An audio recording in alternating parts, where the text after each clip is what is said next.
Howdy, y'all. I'm Adam, the Renaissance Nerd. Full disclosure, I've been trying to make this particular video for a few days now.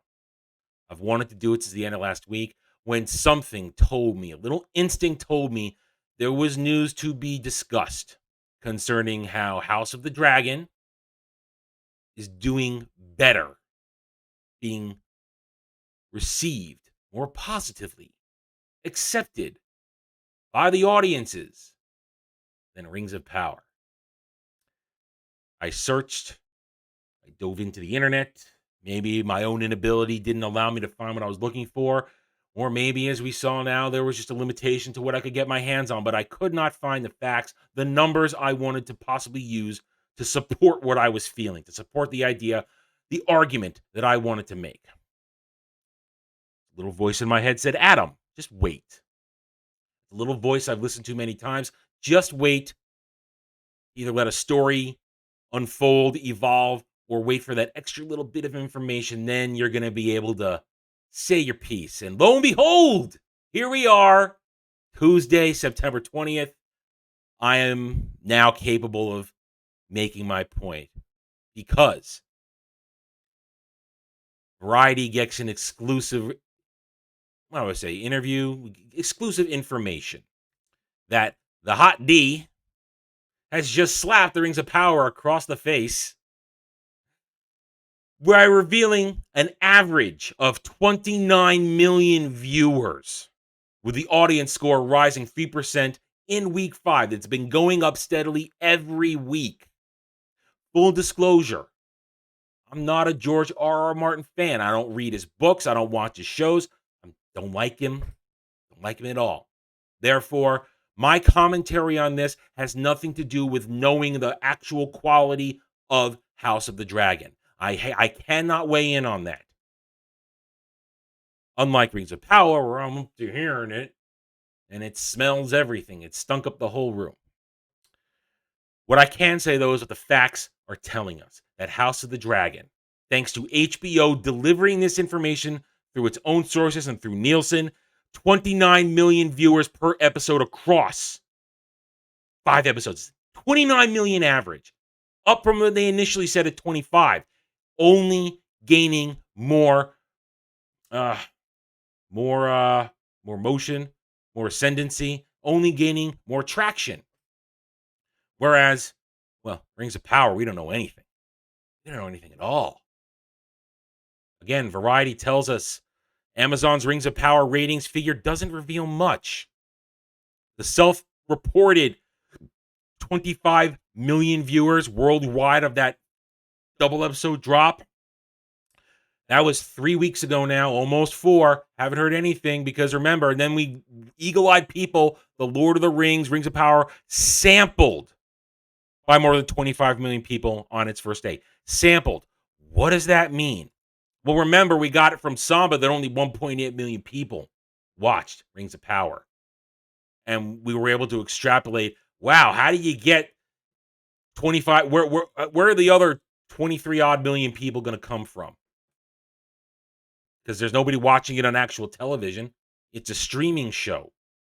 And Samba recorded it watching through streaming TVs.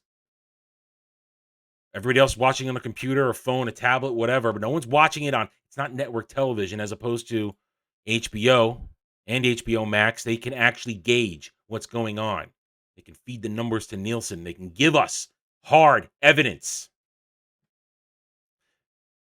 It is clear now that the Hot D is bigger and stronger and has more stamina than that tiny little Ring of Power.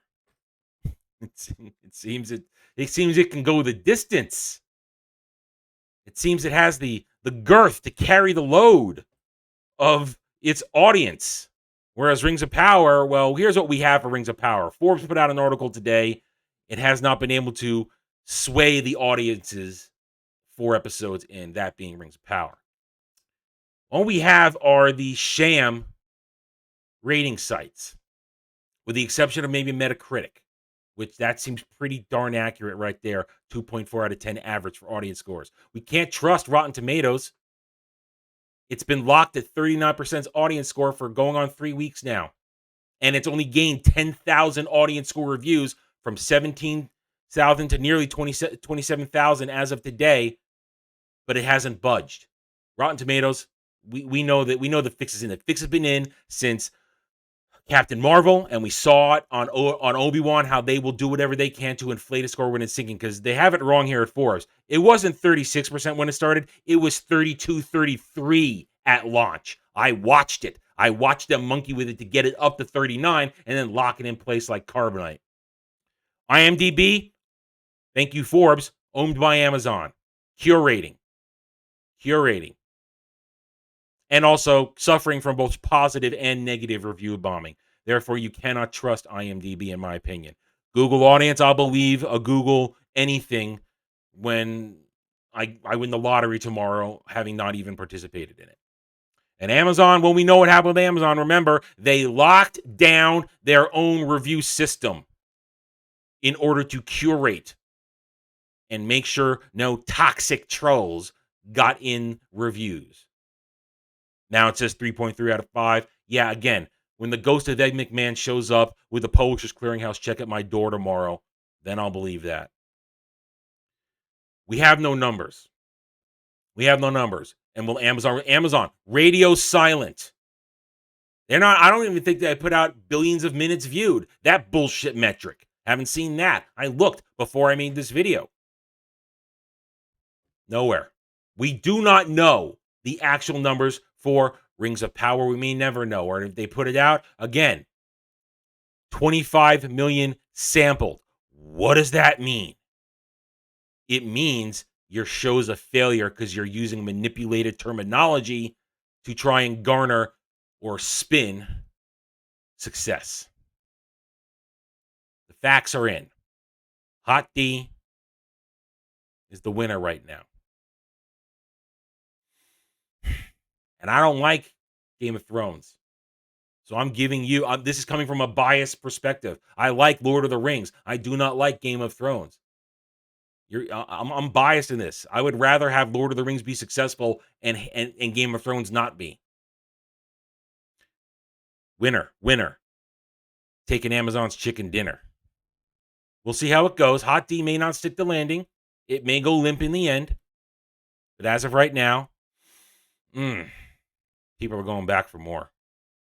And they're leaving Rings of Power on the wayside for people like me to shovel it up and sift through it and tell you how bad it is afterwards.